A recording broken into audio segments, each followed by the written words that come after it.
bienvenue sur Home Kitchen. Aujourd'hui, j'ai décidé de vous présenter un plat peu coûteux d'inspiration indienne. On va faire des samosas et des beignets de lentilles. Pour ça, on aura besoin de feuilles de briques, 2 carottes, un poireau, un bouquet de coriandre et 2 gousses d'ail. Et pour les beignets de lentilles, 3 grosses pommes de terre à purée, un bel oignon qu'on va un peu confire et des lentilles avec de la chapelure. Pour ceux qui aiment épicé, et c'est mon cas, dans les beignets de lentilles, on va mettre des épices. Donc moi j'utilise toujours les 4 C pour cuisiner. Coriandre, curry, curcuma, cumin. Et là on a aussi une pincée de gingembre. Donc on va commencer par les samosas, on se retrouve tout de suite. Alors ici on a lavé, épluché et râpé les carottes et émincé finement les poireaux.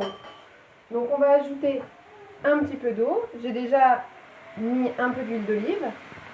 On a rajouté l'ail et on va simplement ajouter le curcuma et le curry. Donc moi c'est un curry balti, c'est un curry très doux.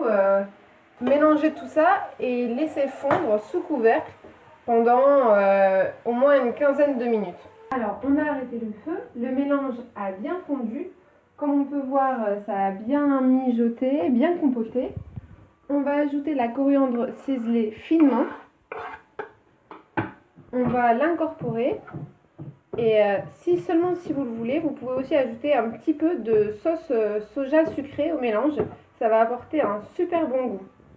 Donc moi, comme j'aime ça, je vais ajouter un tout petit peu. Ça va pas du tout avoir un goût prononcé, c'est juste pour donner un petit goût sucré. Et on va commencer le montage de nos samosas. Une dernière petite information, surtout ne jetez pas vos verres de poireaux ou les éléments que vous n'utilisez pas dans vos légumes comme les branches de brocoli ou les queues d'asperges parce que vous pourrez en faire des très bonnes soupes. On verra ça prochainement dans une autre vidéo. Alors je vous montre le montage, c'est très simple. On coupe la feuille de brique en deux, on obtient donc un demi-cercle, on replie le bord sur lui-même, on vient prendre une cuillère à soupe de notre mélange qu'on essaye de disposer joliment dans le coin. On va replier pour former un petit triangle et comme ça replier encore sur lui-même jusqu'à la fin. Donc vous voyez là, je ne fais que rabattre les bords encore et encore et voilà, à la fin on les a tous faits. Ça donne donc un plat comme ceci. Donc moi je fais des recettes véganes, donc je ne vais pas les jaunir au jaune d'œuf. On va par contre les badigeonner d'huile d'olive et préchauffer notre four à 180 degrés pour les enfourner une dizaine de minutes, il faut surveiller quand même. Voilà. Donc les samosas sont tout juste sortis du four, ils sont croustillants, dorés, ils sont parfaits. On a rajouté avant de les mettre au four des petites graines de sésame juste pour décorer. On s'attaque maintenant aux beignets de lentilles. Pour ça, on a simplement épluché et coupé en carrés grossiers les pommes de terre pour les faire cuire. Et on va s'attaquer aux oignons qu'on va faire confire dans le sucre en fait. Je vais vous expliquer ça tout de suite. Les pommes de terre sont cuites. Si vous avez un robot mixeur, ça va être plus facile. Moi, je les ai mis avec le reste du bouquet de coriandre, les lentilles égouttées. Il ne reste plus que les oignons qui auront bien réduit, qu'il ne restera plus que ça, et les épices. Donc, pour les oignons confits, on met un petit peu de sucre dans le fond de la casserole, comme ça. Et on va attendre que ça devienne un tout petit peu caramel, tout juste, avant de verser les oignons.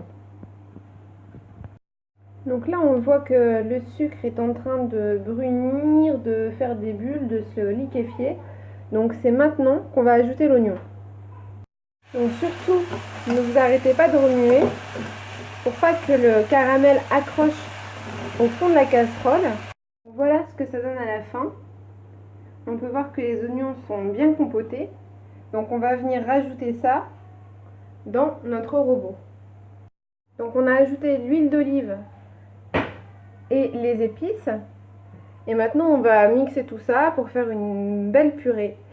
Une fois que le mélange est terminé, ça donne une belle mousse onctueuse très parfumée. Si la consistance ne vous plaît pas, n'hésitez pas à ajouter 1 ou 2 cuillères de farine.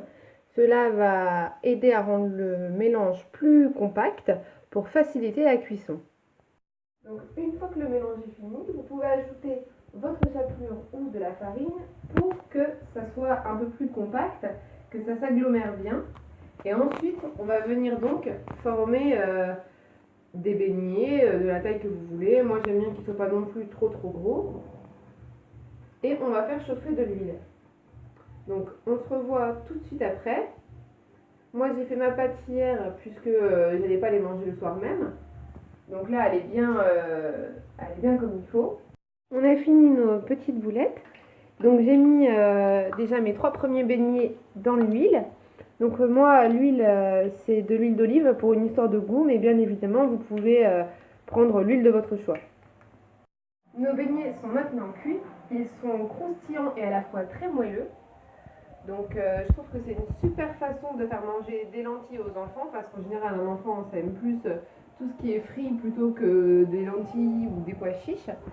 Et en 1 minute, je vais vous montrer comment, de façon très simple, on peut réutiliser nos queues de coriandre et faire une petite sauce agréable pour les accompagner. Donc ça, c'est pareil, c'est très ludique pour les enfants, ils adorent ça, les trucs à saucer. Donc là, je verse mon yaourt au soja nature, voilà, une échalote ciselée,